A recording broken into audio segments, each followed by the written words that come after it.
다음 주에 추수감사절입니다. 그래서 예수의 복음이라는 시리즈 설교를 잠깐 2주 동안만 쉬고 감사의 의미에 대해서 좀 깊게 생각해보는 그런 시간을 갖는 것이 우리에게 좀 유익하리라 그렇게 생각을 합니다. 3년 전에 그 평생감사 기독교 베스트셀러 작가이신 정광 목사님 모시고서 우리가 감사함이 행복해요 라고 하는 주제로 여러 가지 이벤트들을 했잖아요. 21일간의 감사훈련, 그리고 또 사랑 나눔 축제도 감사의 컨셉을 잡고, 또 감사 부흥 집회도 하고, 감사 박수, 이제 뭐 감사 하면서 감사 박수 치고 와 웃고 그랬잖아요. 근데 다시 하라면은 쑥스러워서 못할 것 같아요. 막 어떻게 용기도 그때 많았던 것 같아요. 어떻게 그걸 했었을까? 무슨 뜻인지 모르시는 분들도 계실 텐데 하여튼 좀 뭐랄까 뭐 그렇게 했었습니다. 박수 치면서 같이 웃고 하는 시간을 했었는데, 이것도 5초 감사 영상, 그래서 감사 영상을 찍어서 카카오톡으로 전송을 해주면 주일날 같이 헌금 시간에 영상을 통해서 감사를 나누기도 하고, 또 감사 노트도 그렇게 쓰셨죠. 지금도 쓰고 계신 분들이 있으신 걸로 알고 있습니다. 저는 저희 가족은 한 2년 동안 열심히 쓰다가 지금 좀 흐지부지 된 상태라서 하나님 앞에 좀 죄송합니다만은, 감사를 주제로 한 이벤트를 통해서 동기부여를 하고 그랬죠. 지금은 사랑방 모임 시간에 평생감사라고 하는 타이틀로 감사 나눔을 마무리를 하잖아요. 성경은 감사의 삶을 굉장히 많이 강조를 합니다. 감사는 믿음이 있어야 사실은 감사할 수 있잖아요. 우리의 겪는 모든 일들이 늘 기쁘고 행복한 일들이 생기는 건 아니잖아요. 성경에 보면 데살로니가전서 5장 18절 말씀, 여러분 잘 아시는 말씀인데요. 우리 함께 읽겠습니다. 시작. 범사에 감사하라. 이것이 그리스도 예수 안에서 너희를 향하신 하나님의 뜻이니라. 범사에 감사하라. 범사에 기쁜 일, 즐거운 일만 생기는 건 아니잖아요. 범사에 감사하기 위해서는 범사에 감사로 해석되어지는 그 믿음이 있어야 되는데, 그것은 하나님을 향한 철저한 신뢰, 하나님께서는 지금 그 일이 나에게 통증으로 오고 아픔으로 오고 또 슬픔으로 오고 고통으로 온다 할지라도 그것이 하나님의 나를 향한 최선이고 결국은 선이 되게 하실 것이라고 하는 하나님을 신뢰하는 그 믿음이 없이는 범사에 감사할 수 없잖아요. 그래서 범사에 감사하라고 명하시는 하나님의 의도는 그 수준으로 우리 믿음이 자라가야 된다라고 하는 삶을 요구하시는 그런 것입니다. 그래서 감사라는 것은 결국 믿음의 영역이고, 또 감사하는 삶이야말로 하나님께서 정말 기뻐하시는 삶이죠. 감사라고 하는 그 단어는 히브리어로 보면 야다라고 하는 단어를 쓰는데요. 이것은 감사라고도 번역이 되지만 문맥에 따라서 하나님을 찬송하다, 또 고백하다라고 하는 동사예요. 그러니까 이 야다라는 단어가 감사하다, 고백하다, 또 찬송하다라는 다양한 용례로서 쓰인다라는 것은 결국 감사라는 것은 속에 감춰두는 것이 감사가 아니라 고백되어지고 찬송을 통해서 고백되어져서 적극적으로 표현되어져야 감사라고 하는 그런 의미가 담겨져 있는 것이거든요. 그러니까 하나님 앞에서의 그 고마움을, 그 마음을 적극적으로 드러내고 표현해내는 것입니다. 시편 50편 23절 말씀 보실까요? 함께 읽겠습니다. 감사로 제사를 드리는 자가 나를 영화롭게 하나니 그의 행위를 옳게 하는 자에게 내가 하나님의 구원을 보이리라. 아멘. 감사로 제사를 드리는 자가 나를 영화롭게 하나니, 그러니까 우리의 삶의 목적은 하나님을 영화롭게 하는 것이고 하나님께 영광을 올려드리는 삶인데, 감사의 제사, 감사의 삶이 없이는 우리를 향한 하나님의 그 목적하심, 그러니까 하나님께 영광, 하나님을 영화롭게 하는 삶을 이루어낼 수 없다라고 하는 거죠. 그러니까 하나님 앞에서의 인간다움의 삶을 살아내기 위해서는 감사라고 하는 그 알맹이가 우리 속 안에 있어야만 하나님을 영화롭게 하는 것이고, 하나님을 기쁘시게 하고 그분을 영화롭게 하는 최고의 방법이 바로 감사의 삶이라는 것입니다. 감사로 제사를 드리는 자가 나를 영화롭게 하나니라고 할 때 감사의 제사, 제사라는 단어를 쓰고 있는데, 구약 성경에 보면은 여러 제사들이 나옵니다. 레위기에 보면은 5가지 종류의 제사가 나오는데, 번제, 소제, 또 화목제, 속죄제, 속건제, 이렇게 5종류의 제사가 나옵니다. 그런데 이 제사의 그 방법을 통해서 그 영적인 의미, 예배의 의미를 파악할 수가 있는데, 그 중에서 5가지 제사 중에서 화목제 같은 경우는 감사제, 그리고 또 서원제, 또 낙헌제, 자원제라고 하는데 낙헌제, 감사제, 서원제, 낙헌제 이렇게 구분이 돼요. 감사제가 화목제의 일부입니다. 오늘 본문은 화목제와 관련된, 그리고 화목제 중에서도 감사제와 관련된 내용이에요. 그 구약에서의 그 제사의 방법을 오늘날 그대로 문자 그대로 적용할 필요는 없지만, 영적인 원리를 이해한다면 이거야말로 감사의 삶이고 그 정신을 오늘날도 계승해 나가야 되는구나 라고 하는 그 깊이를, 그 내용을 알 수 있게 되기 때문에 레위기의 여러 가지 제사 양식에 대해서, 종류와 그 방법에 대해서 낱낱이 이해하고 또 파악하는 것은 우리 신앙생활에 있어서 참 중요한 방법입니다. 오늘 읽은 본문 말씀을 다시 26절로 28절까지를 다시 좀 읽어보도록 하겠습니다. 26절에서 28절 우리 함께 읽겠습니다. 여호와께서 모세에게 말씀하여 이르시되, 수소나 양이나 염소가 나거든 이래 동안 그것의 어미와 같이 있게 하라. 8째 날 이후로는 여호와께 화제로 예물을 드리면 기쁘게 받으심이 되리라. 암소나 암양을 막론하고 어미와 새끼를 같은 날에 잡지 말지니라. 아멘. 제물로 드려질 양이나 염소에 대한 규정인데요, 제물로 사용될 동물, 그러니까 곧 잡아 죽이는 거잖아요. 산 상태로 드리는 건 아니라 이제 죽여서 드리는 건데, 제물로 사용될 동물이라 할지라도 최소 7일간은 어미와 자식을 이렇게 같이 있게 하라는 것입니다. 그리고 8일째가 지나서야 비로소 그 짐승을 잡을 수 있다, 그것이고요. 그리고 덧붙여서 같은 날에 어미와 새끼를 동시에 잡아서는 안 된다. 그게 감사제, 감사의 제물을 드리는 율법적 방법이라는 그런 것입니다.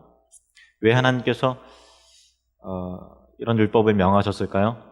그냥 뭐 대충 하면 되지, 우리 생각에는 그래 주거나 이래 주거나 매한 가지 아닌가 생각할 텐데, 7일 동안은 어미와 같이 있게 하고 한 날에 어미와 새끼를 동시에 잡지 말라라고 하는 것은, 비록 짐승이라 할지라도 최소한의 기본권을 보호하고 배려하는 마음을 가져라라고 하는 그런 거죠. 그것이 율법의, 배려에 대한 율법의 규정인 것입니다.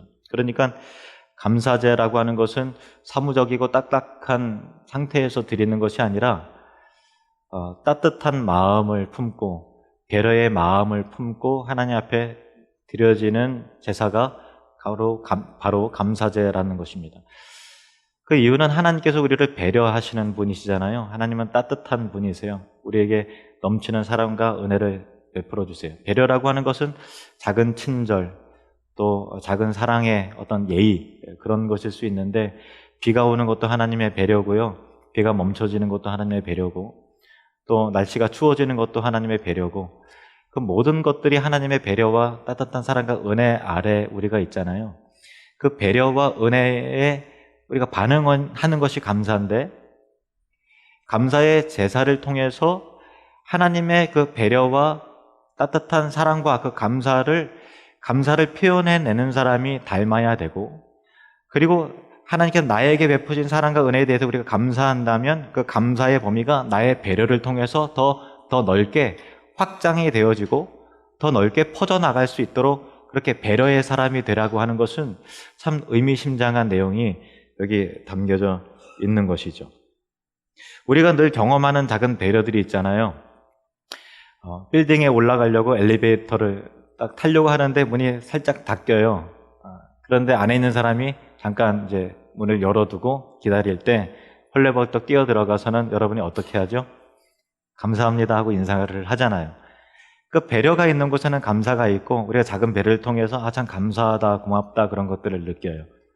추운 겨울날 일하는 사람에게 따뜻한 차 한 잔을 주면 그 차 한 잔이라 할지라도 우리 마음을 녹이고 마음을 따뜻하게 하고 그 배려가 있는 그 현장에 감사하는 마음이 들잖아요.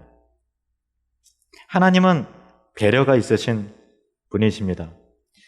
우리가 감사한다는 것은 하나님의 배려를 자각할 수 있다는 감각이 있는 것이고, 그리고 감사제를 드린다는 것은 따뜻한 마음으로, 형식적인 제사가 아니라 따뜻한 마음으로 그 배려와 사랑이 우리를 중심으로 퍼져나가야 된다라고 하는 그런 것이죠.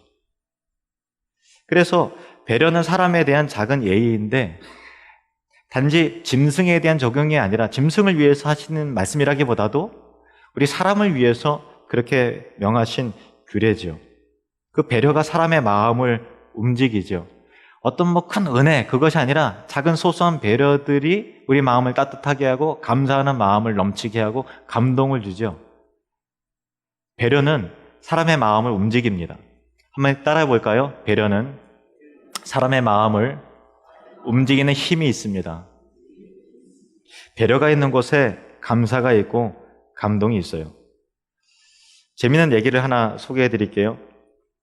귀하게 자라서 부엌일을 한 번도 해보지 않은 여자가 결혼을 해서 처음으로 시아버지에게 밥상을 차려드리게 되었습니다. 나름대로의 정성을 다했고 오랜 시간에 걸쳐서 준비한 반찬이 그런대로 또 괜찮았는데 문제는 밥이었어요. 그래서 이 밥을 어떻게 올려드리나 망설였는데 시아버지가 다 되었느냐 이제 올리거라, 옛날 얘기인 모양입니다. 시아버지의 말에 할 수 없이 밥 같지 않은 밥을 올리면서 죄송한 마음으로 며느리가 이렇게 말했습니다. 아버님 용서해 주세요. 죽도 아니고 밥도 아닌 것을 해왔습니다. 다음부터는 잘하겠습니다. 근데 시아버지가 혹독한 핀잔도 달게 받겠다는 며느리의 뜻밖의 시아버지가 이런 기쁜 얼굴로 이런 배려의 말을 했다고 합니다. 아가야 참 잘됐다. 실은 내가 몸살기가 있어서 죽도 먹기 싫고 밥도 먹기 싫었던 참이었는데 이렇게 죽도 아니고 밥도 아닌 것을 차려줘서 정말 고맙구나. 그 배려의 한마디를 들은 며느리가 감동을 받아서 그날 이후로 시아버지를 극진히 모셨다라고 하는 전설처럼 전해오는 이야기가 있습니다. 배려는 사람의 마음을 움직이고 감동을 주지요. 어떤 분이 저에게 그런 얘기를 하더라고요. 자기는 사윗감을 고를 때 당연히 그의 인격을 보는데 그 인격을 이 한 가지를 보겠다고 말씀하시더라고요. 감사하는 사람인가 아닌가 그것을 보겠다고 하시더라고요. 그 이유를 들어보니까요, 감사할 줄 아는 사람이 따뜻한 사람이고 마음이 따뜻한 사람이고, 감사가 있는 사람이 배려할 줄 아는 사람이고, 감사하는 사람이 가슴의 은혜를 깊이 마음에 새길 줄 아는 사람이기 때문에 감사하는 거 하나만 보더라도 그의 인격을 알 수 있고, 그래서 감사할 줄 아는 사람을 사위로 선택을 할 것이다, 그렇게 말씀을 하시더라고요. 제가 그 이야기를 듣고서 참 지혜가 있고 일리 있는 말씀이다, 그런 생각을 했습니다. 감사와 배려는 가슴이 따뜻한 사람이 하는 것이요. 하나님께서 감사제를 제물로 드릴 때 그냥 하라고 하지 않고 최소한 7일간 그 어미와 같이 있게 하고 같은 날에 어미와 새끼를 동시에 잡지 말라고 하는 것은 감사의 제물을 하나님께 드리는 사람은 그것이 사무적이고 딱딱한 행위에서 나오는 것이 아니라 따뜻한 마음으로부터 진심으로 우러나오는 것이어야 되고 하나님의 배려에 대해서 감사하는 것이니만큼 나도 그렇게 배려할 줄 아는 사람이 되어서 감사의 범위가 나 한 사람으로 그치는 것이 아니라 더 많은 사람들이 그 감사의 은혜와 그 행복을 나누고 누릴 수 있도록 하게 하라는 하나님의 지혜인 것이죠. 그 다음 본문을 볼까요? 29절부터 31절 말씀 보시겠습니다. 29절부터 31절 같이 읽겠습니다. 너희가 여호와께 감사 제물을 드리려거든 너희가 기쁘게 받으심이 되도록 드릴지며 그 제물은 그날에 먹고 이튿날까지 두지 말라. 나는 여호와이니라. 너희는 내 계명을 지키며 행하라. 나는 여호와이니라. 아멘. 화목제의 제물은요, 다른 제물 같은 경우는 화목제 같은 경우는 세 종류가 있는데 낙헌제와 서원제 같은 경우는 그 이튿날까지 다 먹어야 되고 화목제 중에서 감사제는 그 당일에 다 고기를 먹어야 된다라고 하는 거예요. 그러니까 남겨두었을 때는 진정한 감사의 제사가 될 수 없다라고 하는 것을 규례로 명한 것이죠. 이 번제 같은 경우는 그 짐승을 전부를 다 하나님 앞에 온전히 태워서 하나님 앞에 올려드리고 바쳐지는 제사고요. 소제하고 또 속제제, 속건제는 것은 하나님께 바쳐지는 부분을 제외하고는 그 나머지 고기는 제사장들의 몫이었습니다. 그런데 화목제는 달랐습니다. 화목제 안에 감사제가 있다고 제가 말씀을 드렸죠. 기름은 하나님 앞에서 불태우고 제사장의 몫은 가슴 부위와 그리고 오른쪽 뒷다리, 그것은 제사장을 위해서 남겨두고 그 남은 부분은 화목제를 드린 사람이 도로 가지고 가는 것인데, 그런데 이제 참 재미있는 것은 제가 이제 살펴보니까 소 한 마리를 잡을 경우 그 중량이 700에서 800kg이 나간다고 그래요. 뼈하고 내장을 추려낸 살코기만 따져보면은 350kg에서 450kg, 그리고 제사장의 몫인 가슴과 뒷다리 중에 한 부분을 제외하면 최소한 그 사람이 도로 가져가야 될 몫이 300kg이에요. 그러면은 몇 근일까요? 500근이죠. 네, 500근. 500근 정도가 남는 거예요. 그런데 감사제로 드릴 때는 그 500근 정도 되는 고기를 이튿날까지 절대로 남겨두지 말고 당일에 먹어야 된다라고 하는 것은 누가 500근을 한 가족이 다 먹을 수 있겠어요? 그러니까 주변 사람들과 나누어 먹어야 되는데 이것이 그냥 여러 식구들이랑 같이 먹을 수 있는 양도 아니고 이웃 사람들에게 다 나눠줘야 돼요. 나눠주다 보면은 이게 500근을 다 먹어야 되니까 솔직히 이게 좀 꼴보기 싫은 사람도 내가 감사제를 드렸는데 고기 좀 드셔보세요. 이렇게 갖다 줘야 그것이 다 당일에 다 소진이 되는 거죠.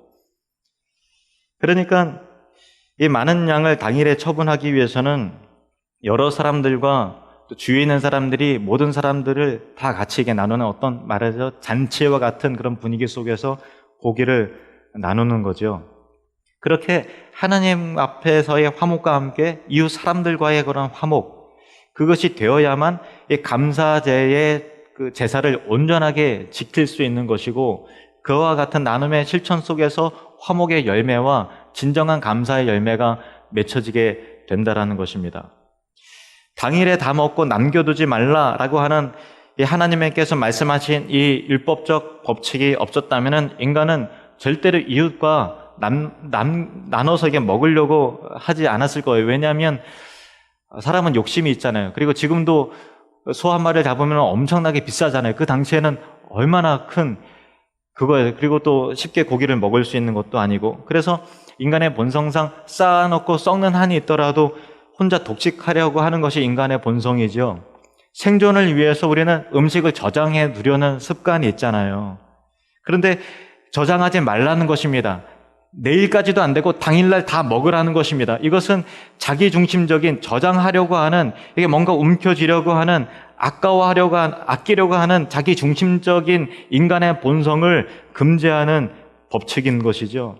그래서 이 실천과 순종이 있기 위해서는 하나님을 향한 철저한 믿음이 있어야 돼요. 내일 일은 하나님께서 책임지시리라 라고 하는 그 믿음이 없으면 오늘 당일에 다 나누지 못한 겁니다. 왜냐하면 이 아까운 고기를 내일도 먹고 싶고 모레도 먹고 싶은데 또 말려서라도 저장해서 이렇게 창고로 쌓아놓고서 먹어야 될 텐데 이게 어떻게 당일에 먹을 수 있을까라고 하는 것을 순종하기 위해서는 하나님을 향한 신뢰, 믿음, 그것이 있어야 진정한 감사제를 드릴 수 있다라는 것입니다. 그 믿음이 감사의 삶의 자세인 것이죠. 우리 교회가 예전에는 맥주 감사절이나 또 추수 감사절 하면 사랑의 쌀 나누기도 하고 또 사랑의 과일 나누기 해서 가난한 이웃들에게, 형편이 어려우신 분들에게 쌀도 이렇게 갖다 드리고 과일도 나눠드리고 했죠. 그리고 또 작년 부활절 같은 경우는 감사헌금의 전액을 장준호 목사님 해누린교회 개척을 하는데 전액 다 후원을 했잖아요. 그런데 또 오랫동안 모든 절기마다 사실은 우리가 그렇게 해야 되는데 그렇게 하지 못했습니다. 현실적인 상황이 그런 부분을 좀 어렵게 한 부분이 좀 있어요. 그래서 마음이 이 부분이 절기 때가 되면 이런 부분이 항상 하나님 앞에 좀 부끄럽고 불편하고 좀 죄송한 부분들이 좀 있습니다. 우리 교회가 언젠가는 믿음의 결단을 한번 해야 됩니다. 그리고 우리 장로님들이 또 안수지사님들이 이런 부분에 대해서 저와 같이 고민하고 계시겠지만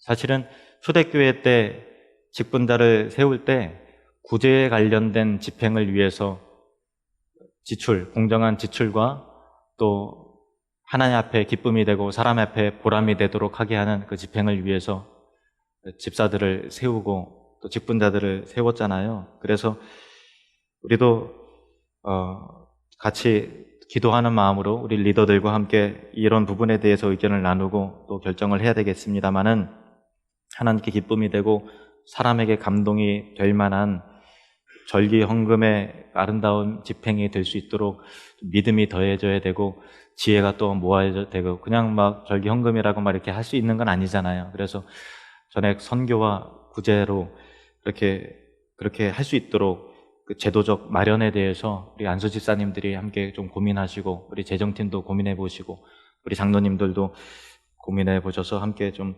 진지하게 좀 고민을 해봐야 될 것입니다. 제가 주보에 보시면 사랑방 모임 나눔 시간에 제가 이런 거를 좀 기록을 했어요. 사랑방 모임 보시면은 함께 나눌 본문 두 번째 보세요.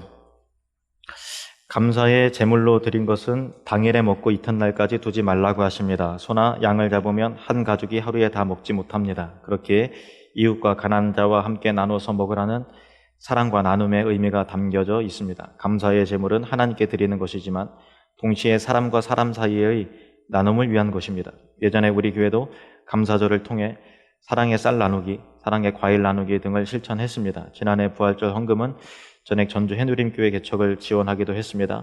절기 헌금을 통해 아름다움을 나눌 수 있는 건강한 한울누림교회가 될 수 있도록 꿈을 키우며 소망하는 마음으로 이웃사랑 실천의 아이디어를 나눠봅시다. 괄호의 내용을 제가 말씀을 드리려고 지금까지 읽었는데 목양 장로님들은 메모에 두었다가 나중에 꼭 보고해 주시기 바랍니다.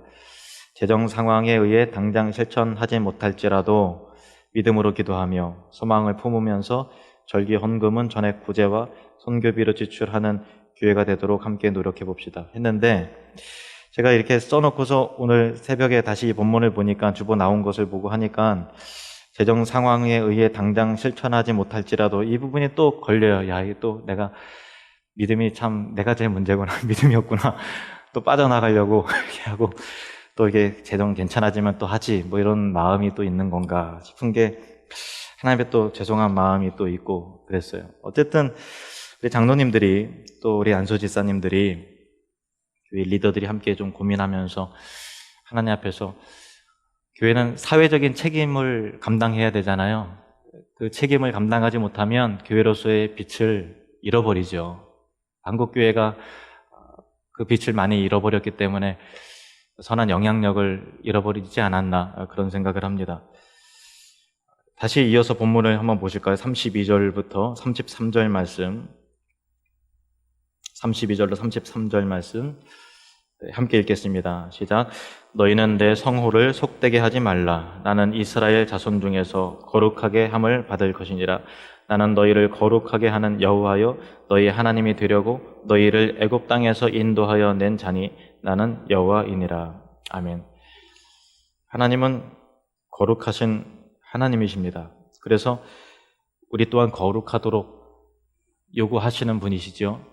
하나님은 우리를 사랑하시고 배려하시고 좋은 것을 아끼지 않으시는 하나님이십니다. 감사의 절기, 감사의 제사는 그 하나님의 배려와 사랑에 우리가 감사하다고 반응하는 것이잖아요. 근데 동시에 내가 거룩하니 너희도 거룩해야 된다. 내가 너희를 배려했으니 너희도 서로 배려하는 사람이 되어야 된다. 내가 너희를 사랑했으니 아낌없이 베풀었으니 너희들도 나누고 베푸는 사람이 되어야 된다라고 하는 이 감사의 절기를 구약의 절기의 율법적인 부분을 그대로 끌어와서 우리가 할 수 있는 것은 아닙니다만은 그 율법적 정신은 오늘날도 교회가 계승되어야 성경의 본질을 감당하는 그런 건강한 교회가 될 것입니다. 우리는 천국을 누리며 확장하는 사람들이잖아요. 그런데 어떻게 하나님 나라가 확장이 될 수 있을까? 어떻게 우리가 감사를 누리며 더 큰 감사가 그 파동이 되고 운동이 되어서 그 감사가 흘러나가야 되잖아요. 하나님께서 나를 사랑하시고 배려하신 것에 우리가 감사한다면 그 감사와 배려가 더 많은 사람들이 그 배려와 사랑을 느낄 수 있도록 우리 하늘누림교회가 앞으로 그런 사회적인 책임을 감당해 나가고 교회 리더들이 고민하면서 공정하고 하나님께 기쁨이 되고 헌금하신 성도님들에게 보람이 되도록 집행이 되어지고 그리고 또 기도하셔서 구제해서도 남음이 있도록 정말 여태까지 현실적인 부분이 사실은 있었습니다. 하기 싫어서 못한 부분이 아니라 현실적인 부분들이 있었습니다만은 그런 것들을 하나님께서 채워주시고 갚아주시는 넉넉하신 하나님의 그 믿음의 경험들을 해나가면서 천국을 누리며 확장하는 사람들이라고 하는 것이 이론과 또 이념으로 끝나는 것이 아니라 실제의 삶 가운데서 구현되어지는 그런 비전이 되도록 저와 여러분이 함께 기도하면서 순종해 나가면서 이루어내시는 그래서 하나님의 구별된 거룩한 백성이 되는 그런 은혜가 있기를 축복합니다. 제가 지난번에 어느 식당에서 밥을 먹고서 계산하고 나오는데 주인 아줌마가 제 눈을 향해서 고마워요 이렇게 인사를 하더라고요. 그런데 보통은 다 감사합니다 인사를 하잖아요. 그러면 그게 뭐 안녕히 가세요 하는 뜻이지 진짜 뭐 감사합니다라는 그런 말로 받아들여지지 않잖아요. 상투적인 표현인데 평소에 고마워요라는 단어를 잘 못 들어봐서 그런지 모르겠지만 저를 향해서 고마워요 하는데 그 단어 자체에 진짜 고마움이 담겨져 있는 것 같더라고요. 그래서 하나님께도 마찬가지구나. 그냥 감사해요 할 때 상투적인 표현인가 아니면 감사합니다 할 때 진짜 감사라고 하는 알맹이가 담겨져 있는가라고 하는 것은 별개의 문제일 수 있겠다. 그런 생각을 해봤습니다. 다음 주에 추수감사주일인데 우리가 하나님 감사합니다, 고맙습니다라고 할 때 감사의 알맹이가 담겨져 있는 진짜 감사의 재물을 우리 삶 가운데서 구현해내는 우리 하늘누림 공동체가 되시기를 주님의 이름으로 축원합니다. 하나님 아버지